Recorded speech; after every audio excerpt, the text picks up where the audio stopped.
Drop it.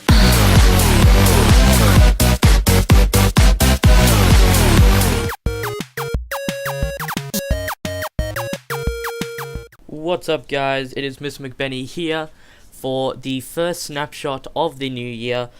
With that said, I hope you guys had a good New Year's celebration and Christmas celebration. To be excited about this, I actually did this. Hooray! Anyway, let's get started. This is a bit late, I apologize, because I try to give you guys the best content I possibly can, and to give you the best content, I need to know the stuff that I'm telling you about. And also, I had to create this new area, because I thought I needed a bit of a refresher. Now, let's get right into it with all the new things that we have in this snapshot. Now, I'm quite happy we have a new ore. It is called nether quartz. Nether quartz, when mined, looks like this. Just kind of like a kind of scrunched up piece of paper. And that is found, obviously, in the nether, around netherrack. Now, that is as much of it as there is so far. There isn't a bar, it's just the ore so far. Next, we have a daylight sensor, which we'll get, I'll get more into over there in the testing area. Then we have a block of redstone, created the same way as the other blocks of things, such as iron, gold, diamond, etc. And that is actually redstone powered, so it has to do with, it's not just a visual thing. A redstone comparator. Now, I'm really confused with, and I really apologize I can't tell you much about it, because I am not really good at redstone, and so that's the more detailed thing that they have. As you saw, nether quartz ore and nether brick, which can now be crafted. Now, along the bottom here, we have a weighted pressure plate light, which again we'll go into later, and a weighted pressure plate heavy, as well as a hopper, and a trapped chest. Well, the normal chest doesn't really matter, but we're going to have a look at them in a second. Now, getting into the first things along the bottom. Actually, we're going to start up here. Now, you can create nether brick by... Oh, excuse me. We can create nether brick by now putting it into the furnace, putting netherrack, I should say, into the furnace. Now, you put netherrack into the furnace, and it will turn into the brick, which is then used to create the actual nether brick block. And also, that's also another way to make the stairs legitimately. So, like a normal brick, it takes 4 of these bricks to make a block. A lot of B words in that sentence. It takes 4 of these bricks to make a block, and then obviously it takes the normal shape to make a set of stairs, slabs, etc. Now, we'll just wait for this last one. Beautiful, we'll get that. And so, as normal, you just get the bricks, you put them into a 4, and you create a nether brick. I call it a nether block because technically they're bricks, but anyway. So, that is how you just do that. And I'm on creative, obviously. So, I keep getting them. But that is a new thing. And we will go on to these weighted pressure plates and the weighted pressure plates, light and heavy. But we'll go more into detail on how they work over in the testing area. But how to craft them is very simple. You just get either a gold or an iron ingot, and just put 2 on the bottom or anywhere in the crafting. They just have to be next to each other. And you create 1 weighted pressure plate. Now, if you forget which one is which, I always try to remember that gold is lighter than iron, so the light one is gold, light. And we'll get more into the reason why they're called light and heavy in a moment when we go over here. So there is a crafting recipes for some things over there, but we're going to go from left to right and just go around. So first we have the hopper. The hopper is not finished yet, and it does not have a physical picture. It just says work in progress, or WIP. So, but what this is, it's very tricky.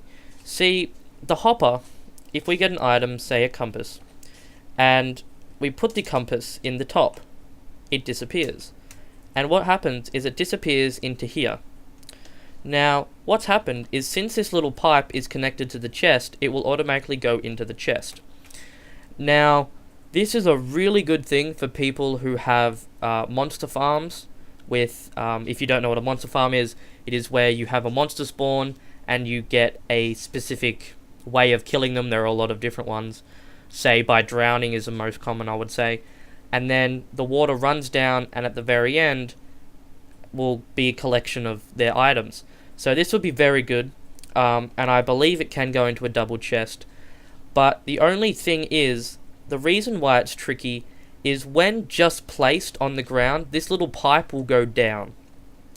So what has to happen is you can't place this and then the chest.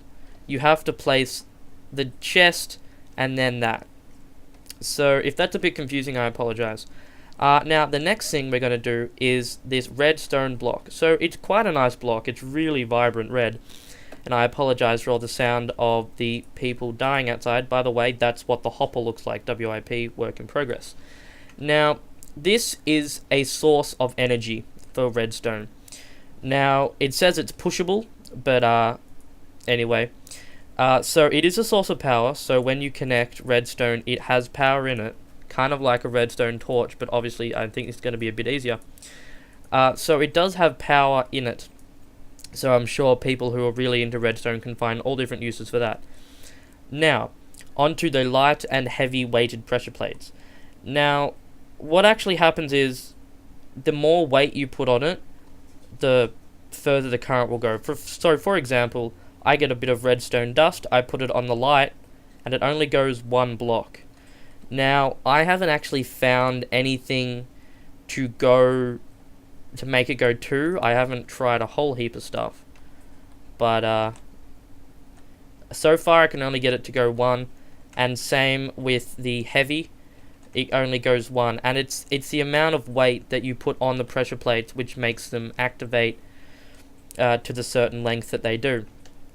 Again, with more research, people will find out how that works. Now, the daylight sensor. The daylight sensor was kind of manipulated a little while back with people getting villagers in houses, because when the sun's out, they come out of their houses, which then activates a pressure plate, yada yada yada. But now they actually have a daylight sensor. Now, obviously it's nighttime, so it's not working right now, but I have tested it, so I know how it works. Now, with the daylight sensor, depending on where the sun is in the sky, even if it's just the sun is just rising, it will tick 1 block. And at the maximum point in the sky, so at midday, kind of where the moon is now, it will go a maximum of 15 blocks, which I tested over there. So that is really good for whatever reason you have, but you don't have to have a big contraption like the villager scenario. And if it becomes daytime, I can show you just how it works in a bit more detail. Now, this is called a trapped chest, which is what you saw over there. They have an obvious difference with the red around the latch, because the other one doesn't have the red around the latch. You can kind of tell. However, when you open it, depending on how many people open it, is how much redstone energy is being used. So if one person opens it, it only goes 1 tick. So I would imagine if 15 people were opening it, it would go 15 blocks. But I'm not sure if it can go past there, as redstone, as you may know, can only go 15 blocks. Now, with all that said, here is the crafting recipes for the things. Well, some of the things that I haven't showed you yet.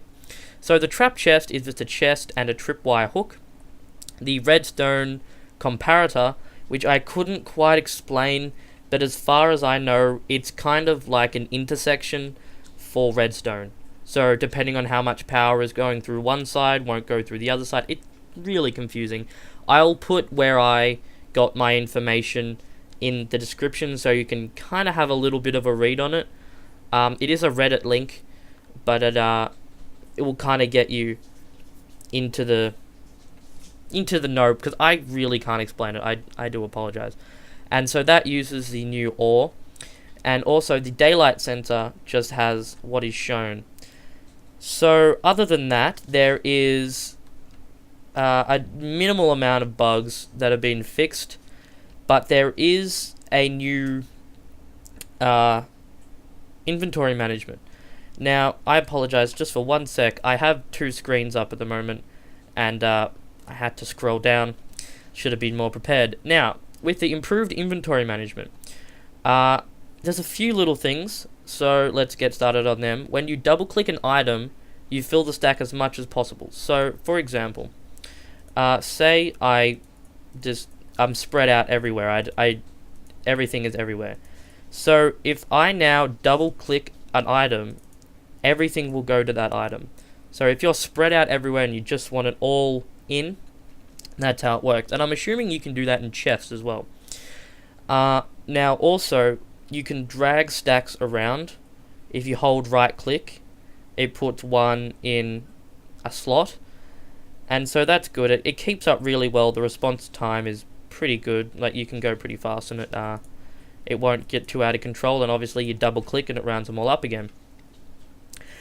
You can drag item stacks around, obviously, as I said, over the slots. And if there's something in the slot, obviously it won't swap over. It just won't be put in there. If you shift double click items in a crafting area to place all the items in the inventory. So I don't really have an example. I can go back here. So if you have everything in here, you're making something, I don't know what you want to make. If you double click, hold on, shift. Let's try that again. So if you shift double click, it will chuck everything of that item, so you don't have to click and drag. And also, if you shift double click an item stack to move all the other item stacks of that kind to that part of the inventory, so if you click, it will either go up or down. It's not just up. I'm sorry if that was kind of confusing. It's kind of a lot of information to read, and I really did try to understand it. But other than that, there is not much more than that, I should say. But I really do apologize that I couldn't explain the redstone as well as I could. But my favorite thing here is the hopper, because I reckon that's going to be really good. It's not finished, and as yet it doesn't have a crafting recipe, but I would imagine it would be something like this, kind of like a Y shape. So that should be good. I'll obviously let you know when that's being updated, so that will probably be next week or the next 2 weeks. Thank you for watching, guys. If you have any questions about anything I've said, or I missed out on anything, please leave it in the comments. If you like something I did or didn't like something I did, again, leave it in the comments. If you could like this, that would be very, very appreciated. And if you could tell your friends about it, maybe they're into Minecraft and they want to keep in the know about things, and you want to give a little guy a hand, be sure to tell people you know. And with that, I will see you for week 2 of the snapshots for the year 2013. And just because I want to go, I'm so proud of myself. Got to do that again. I'll see you guys next time.